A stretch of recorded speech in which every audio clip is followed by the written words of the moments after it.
Hello and welcome to video 3 for the introduction to the 7 Habits, part 3. Covey talks a lot about what he calls principle-centered leadership. In fact, he even wrote a book called Principle-Centered Leadership, which says that there are principles that govern human effectiveness, natural laws in the human dimension that are just as real, just as unchanging as our laws in the physical dimension. So if you take an object and you drop it, the law of gravity means it's going to fall down. So in the human dimension, there are also unchanging laws, and that's what he's talking about. So let's listen to him talk and tell us a famous story about a battleship. It was a dark and stormy night. Captain, wake up. Oh, what is it? Sorry to waken you, sir, but we have a serious problem. Well, what is it? There's a ship in our sea lane about 20 miles away, and they refuse to move. Tell them to move. Sir, we have. They won't move. I'll tell them. Signal goes out. Move starboard 20 degrees at once. The signal returns. Move starboard yourself 20 degrees at once. I can't believe this. I mean, I'm a captain. Let them know who I am. I am important. Signal goes out. This is Captain Horatio Hornblower, the 26th, commanding you to move starboard 20 degrees at once. Signal returns. This is Seaman Carl Jones, the 3rd, commanding you to move starboard 20 degrees at once. What arrogance. Who is this joker? I mean, we're a battleship. We could just blow them. Let them know who we are. Signal goes out. This is the mighty Missouri, flagship of the 7th Fleet. The signal returns. This is the lighthouse. That's a true story, by the way. It's found in the Naval Proceedings Manual, where they literally interpreted a lighthouse to be a ship. But I like the story because it helps me introduce this subject, that there are laws of nature or lighthouse principles that govern life. We think we govern it. We may let our values govern our behavior, but the consequences of that behavior is governed by those lighthouse principles. One of which is that there are 4 parts to our nature: our body, our mind, our heart, and our spirit. And that all 4 parts represent 4 capabilities, 4 needs, 4 intelligences, 4 dimensions that need to be honored and respected and integrated and put into a synergistic whole. In doing so, it can help a person find his or her voice and also inspire others to find his or her voice. Voice is when your talent and your passion, what you're good at and what you love doing, overlaps what the world needs. What can drive your economic engine? Or if you're in a not-for-profit, what adds value? What contributes?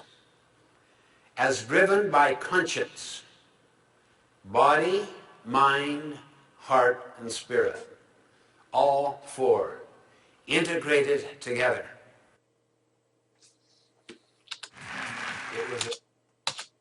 Okay, so in that video you just saw, which was interesting, we have the body, mind, heart, and spirit.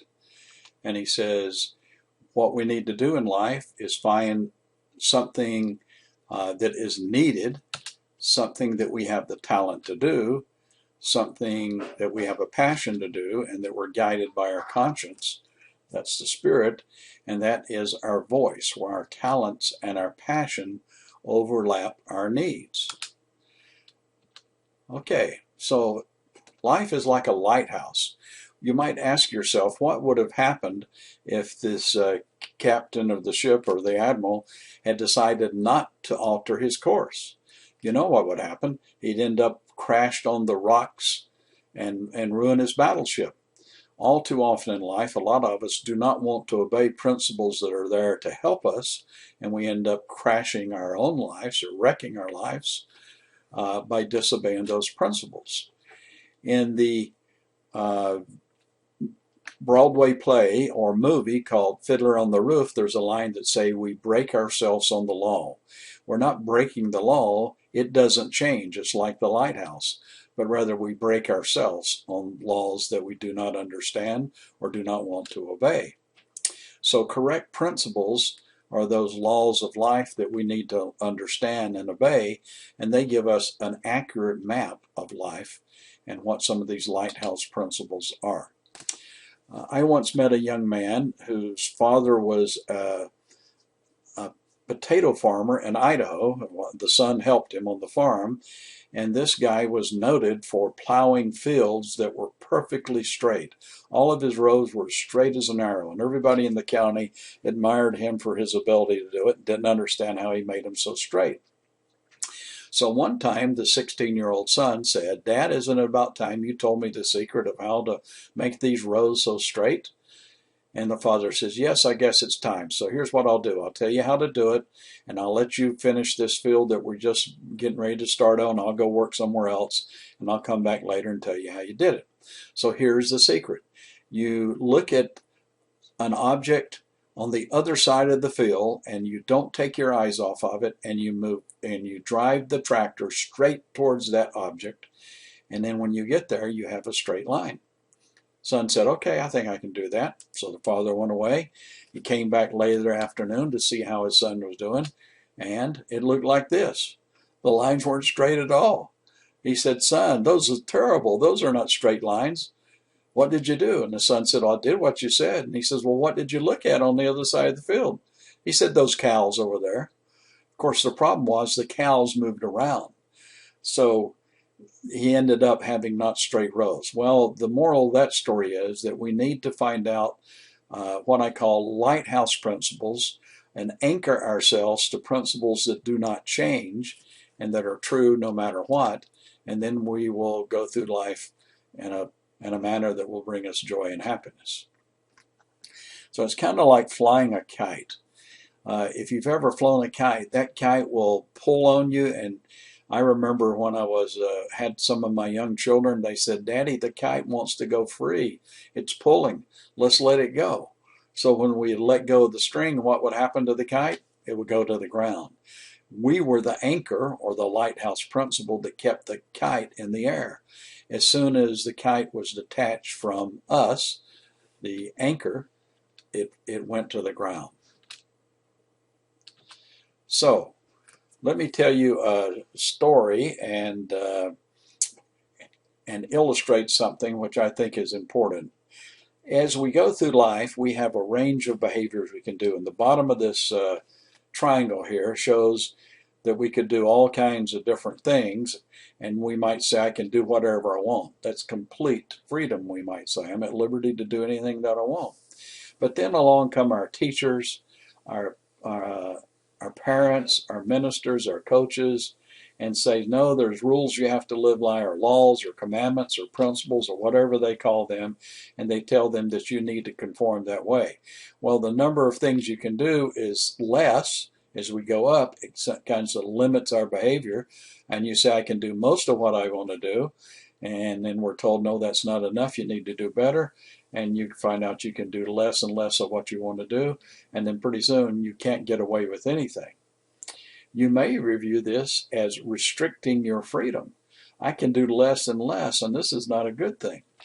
But we find out when we get to this point where we're truly principle centered and we're living according to these laws or principles that do not change, that on top of this pyramid, we find true freedom. I'm truly freedom now, and I can do whatever it is that I need to do. So let me tell you about a person who's very close to me. I want to identify him.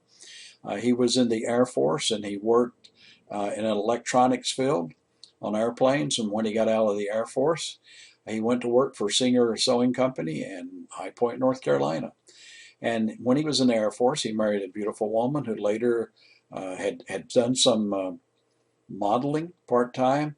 They had two beautiful children, and life was pretty good. He even ended up getting a job with IBM in Durham, North Carolina, at the beginning of the computer revolution, and things were going good. In fact, they trained him on computer programming when this was a brand new field. And if he had stayed there, which he didn't, you'll find out in the story, he would have probably be retired as a millionaire today. But he got tired of working. He says, my boss is always telling me what to do, and I can't do everything that I want to do. And my wife's always wanting me to live a certain way. And he was a pretty smart guy and had always played games of chance. And he thought he figured out a way that he could win at blackjack. So he took his paycheck one Friday, hopped on a plane, and flew to Las Vegas, because in those days that's where you had to go to gamble, and tried to start his new career as a blackjack player, a professional gambler. Well, you can guess what happened. He lost his money. Luckily, he had a round-trip ticket. He flew back home. His wife says, "Where's the grocery money? What about making our house payment?" And the money was gone. Of course, she was upset and kind of on his case. He was tired from the trip. He went to work Monday. He wasn't very effective at work. His boss kind of got on his back.